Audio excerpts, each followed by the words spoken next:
कहानी अधूरी पटरियों का सफर। साल 2023 की एक सरगरात थी। दिल्ली स्टेशन से एक विशेष ट्रेन छूटी थी। उस ट्रेन में सैकड़ों यात्री अपने अपने गंतव्य की ओर बढ़ रहे थे।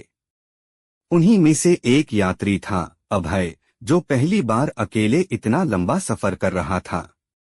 अभय की उम्र करीब 26 साल थी और वह अभी अभी अपनी पढ़ाई पूरी करके नौकरी की तलाश में निकला था। दिल्ली की भागदौड़ भरी जिंदगी से दूर जाकर वह अपने पैतृक गांव जाना चाहता था, लेकिन उसे अंदाजा भी नहीं था कि यह यात्रा उसकी जिंदगी की सबसे बड़ी कहानी बन जाएगी। रात के करीब 10 बज चुके थे। ट्रेन धीरे धीरे स्टेशन से निकल रही थी। खिड़की के बाहर रोशनियां पीछे भाग रही थीं और भीतर यात्रियों की चहल पहल शुरू हो चुकी थी। अभय ने अपने बैग को सीट के नीचे रखा और उसके सामने की बर्थ पर एक अधेड़ उम्र का आदमी बैठा था, चेहरे पर गहरी झुर्रियां और आंखों में अजीब चमक। उसने मुस्कुराते हुए कहा, पहली बार लंबा सफर कर रहे हो? अभय ने सिर हिलाकर हाँ कहा। पहचान लिया आपने? चेहरे की बेचैनी सब बयां कर देती है, बूढ़े ने जवाब दिया। बातचीत धीरे धीरे गहरी होती चली गई। बूढ़े ने अपना नाम रघुनाथ बताया और कहा कि वह एक रिटायर्ड इंजीनियर है, जिसे पटरियों और स्टेशनों का बड़ा शौक रहा है। ट्रेन अपने रास्ते पर बढ़ रही थी। आधी रात होते होते डिब्बे में ज्यादातर यात्री सो चुके थे। अभय खिड़की से बाहर अंधेरे में झांक रहा था। अचानक उसकी नजर ट्रेन के पीछे के डिब्बे पर पड़ी। वहां हल्की रोशनी थी, लेकिन कोई यात्री दिखाई नहीं दे रहा था। अजीब बात यह थी कि जब उसने टिकट चेक करने वाले टीटी से उस डिब्बे के बारे में पूछा, तो उसने चौंकते हुए कहा, कौन सा डिब्बा? पीछे तो सिर्फ मालवाहक जुड़ा है। अभय सन्न रह गया। उसने साफ देखा था कि वहां सीटें हैं और रोशनी भी जल रही है। रघुनाथ ने धीमे स्वर में कहा, तुमने भी देख लिया? मतलब? वो डिब्बा हर सफर में आता है, लेकिन उसमें बैठने वाला वापस कभी नजर नहीं आता।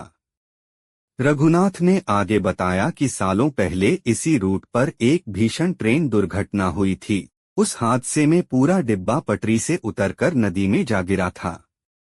आज भी कई लाशें बरामद नहीं हुईं।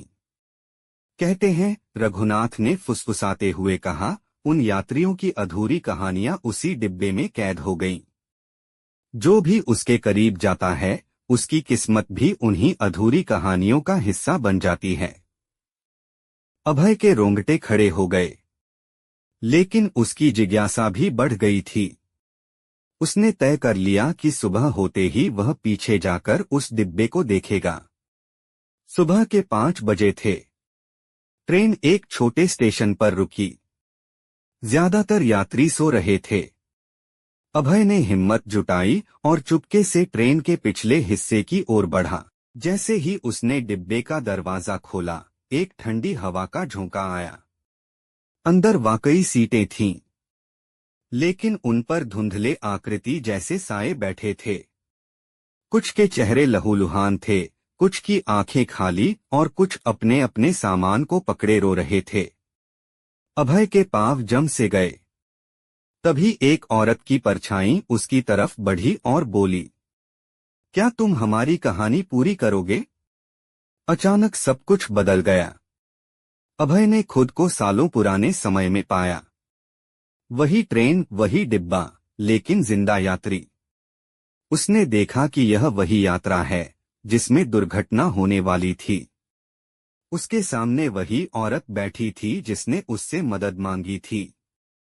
वह अपने पति और छोटे बेटे के साथ सफर कर रही थी। औरत ने कहा, हमें मालूम है कि हमारी जिंदगी यहीं खत्म होगी, लेकिन अगर कोई हमारी बात दुनिया तक पहुंचा दे तो शायद हमारी आत्मा को शांति मिले। अभय रो पड़ा। उसे समझ नहीं आ रहा था कि यह सपना है या हकीकत।